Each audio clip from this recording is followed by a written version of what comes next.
Good morning, guys. Happy Friday. We usually like to take this time in the morning to do a little coffee talk where we talk about the news over the last 24 hours. But this Friday, I wanted to try something a little bit different and do a week in review of the news because I think it's really valuable to take a second to step back and sort of look at the broader themes that different stories are presenting to us.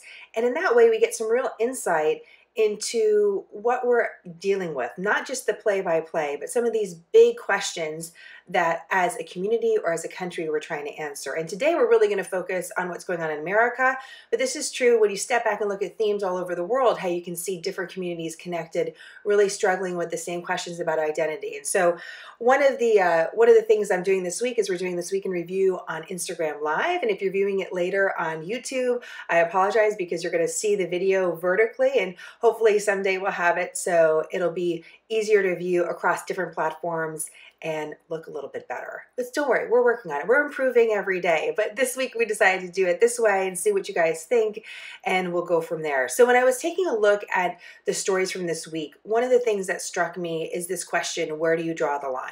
You know, where do you draw the line between friend and foe? Where do you draw the line between partner and enemy? Where do you draw the line between legal and illegal? Public versus private, right and wrong? These are some of the really big questions that we see surfacing in a lot of major stories this week. And one of the most important stories, we see this question really being asked, and that's a story that happened in Afghanistan. We just got a little bit more information about what transpired this week, where 3 Marines were killed and 3 others were injured. And this happened near one of America's, well, the largest airfield that we're using in Afghanistan. So it's a major hub for American forces there. And a convoy of Americans was targeted. It's a little bit unknown about whether or not it was a suicide bomber now or a roadside bomb. But either way, this was a targeted attack on Americans, and the Taliban took responsibility. And the reason why this is important is because America, not only because of the loss of lives, clearly, and you can check out on our website, we just did short profiles of each of the Marines that was killed because it's important to know their names and it's important to understand the loss of life in Afghanistan.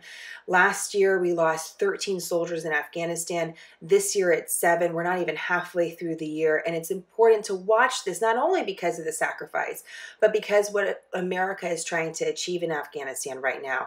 Currently, we continue to negotiate with the Taliban, the same group that took responsibility for killing these Americans. And again, I think it's important to point out it was a targeted attack. It wasn't like there was a battle or Americans were pursuing a certain area or a certain target. This was a targeted attack against Americans by the very group we're trying to partner with to try to figure out a way to establish a peace settlement with Afghanistan and withdraw. And this U.S. Special Envoy, he's the diplomat that's trying to lead these efforts, said something on social media this week saying that the best way to honor the Marines who lost their lives was to continue to negotiate with those who attack them. That's a controversial statement. Not everybody agrees with that. There are those, if you talk to some analysts over at the Long War Journal, one of my favorite sources when it comes to counterterrorism, they bring up an interesting point, which is if America wants to withdraw from Afghanistan after serving the longest war in our history, we don't have to negotiate with the Taliban. We can negotiate with the government, the current government in Afghanistan. We cannot negotiate with anybody. And that if we talk to the Taliban, if we negotiate with them, we're actually elevating them to a higher status. And they're asking the question whether or not that's good in the long term for us and our security. There are those that say, well, listen, we have to talk to the Taliban. We have to figure out a way to establish some parameters of peace so that our work in this country is not for nothing. And this is the way that we can do it. This could be a lasting legacy for America if we figure out some sort of political peace settlement that will be helpful to all parties. Is that impossible? I don't know.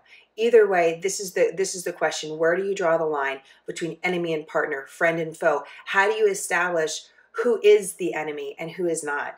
And that's one of the questions that America is trying to confront still in Afghanistan to this day. Second story where I really saw this question about where do you draw the line is, of course, in immigration and what's going on at the southern border. An actual physical line, right? That's the border. And here's what America is continuing to deal with. We started the week with President Trump naming a new Department of Homeland Security secretary. We see some upheaval within the Department of Homeland Security, different folks changing positions, and a question about the direction of the nation when it comes to our homeland security. It looks like the administration is really continuing to move towards a harder, stricter enforcement at the border. You've seen this trend. You know this is happening. But there's a big question about whether we are doing, what is legal and what is illegal in this, and within our own laws. And here's just an example. The president in different ways has attempted through policy to try to deter the surge of people that are illegally coming across the U.S. southern border. These policies have been very controversial, and that might be an understatement to some of you, but just speaking as directly as we can, they've been controversial, and the question of how they're enforced has also been controversial. But at the end of the day, this is a priority of the administration, and this is what they're trying to figure out a way that we don't have quite as many people coming across the southern border. Our resources are tapped out. It's not good for the people that are crossing. And so there needs to be a solution to this problem. One of the things that happened this week is with asylum seekers. The president had said one of the policies was if you're going to come and seek asylum, you're going to have to wait in Mexico if that's what you're going to do. A judge this week halted that, said, no, we're not going to do that. And actually today, which is Friday, there should be some more news about where this policy goes from here. But if we start looking at it as a deterrent, what is the president doing to deter? And whether or not we can have some of these policies within our own legal parameters. That's really the big question. Not only, how do we see ourselves as a nation when it comes to immigration, but how do our own laws work for or against us if we're trying to achieve the goal of having fewer people come across the border. And so that's something I think you should think about. Final story where we're seeing, a question about drawing the line is when it comes to private versus public, and this is in New York City. New York City said there's a public health emergency, a certain area in Brooklyn. If you're not vaccinated, you're violating requirement that you should be vaccinated against the measles because of a measles outbreak in that particular area. One of the facts that I learned this week that I didn't know, the CDC calls an outbreak anything that's 3 or more cases. So, when I was thinking outbreak, I was thinking like Outbreak the movie, the guys in the big white suits and things like that. But the truth is 3 or more cases determine an outbreak. We have about a half dozen outbreak cases of measles in America right now. So the New York City mayor declared a public health emergency, said for the public good, you as a private citizen need to be vaccinated. This is controversial as well, because there are those that say this is my private prerogative about whether or not I want to be vaccinated. The mayor's arguing, no, it's actually the prerogative of the city. States do determine vaccinations, our vaccination requirements, not the federal government. So there is legal precedent for this. But again, it comes up with the question, where do you draw the line between private and public? So you're seeing across these different stories, these sort of questions of, hey, and my husband likes to describe it this way in leadership, how do you set your right and left limits? How do you figure out where that line is today? It may not be the same where it was a decade ago or 2 decades ago, but today in America, whether it's dealing with foreign policies overseas or whether it's dealing with the southern border or dealing with our own cities, where are we drawing the line on some of these major issues? That's a big question. So 3 firsts that happened this week, by the way, just want to mention these. It's the first time America has ever in our history determined or designated a part of a foreign government as a foreign terrorist organization. We did that in Iran for this Islamic Revolutionary Guard Corps, the IRGC. The IRGC in part serves as part of the Iranian military. The United States government says they're a terrorist organization. This is a really big deal. I reached out to the State Department and asked, well, if we're determining part of the Iranian government a foreign terrorist organization, why are we not determining the Taliban that?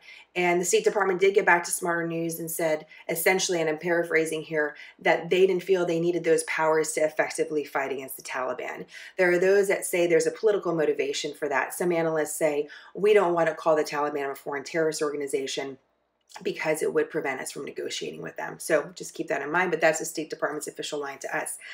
Second first that we've ever seen in history this week. Remember, you're witnessing history as it happens, a black hole, a picture of it for the very first time. Big takeaway from this is that it more or less validates how we thought gravity is behaving in a black hole. So that's good news for physics. We don't have to necessarily reestablish everything. And it's the part of some real learning and hopefully discovery. And finally, the first time the University of Virginia won a national men's basketball championship. So I feel like we should mention that as well. It's a little bit fun. Okay, so those are a couple of your big themes for the week, big themes to sort of think about as you're thinking about the news and continuing to see these stories develop.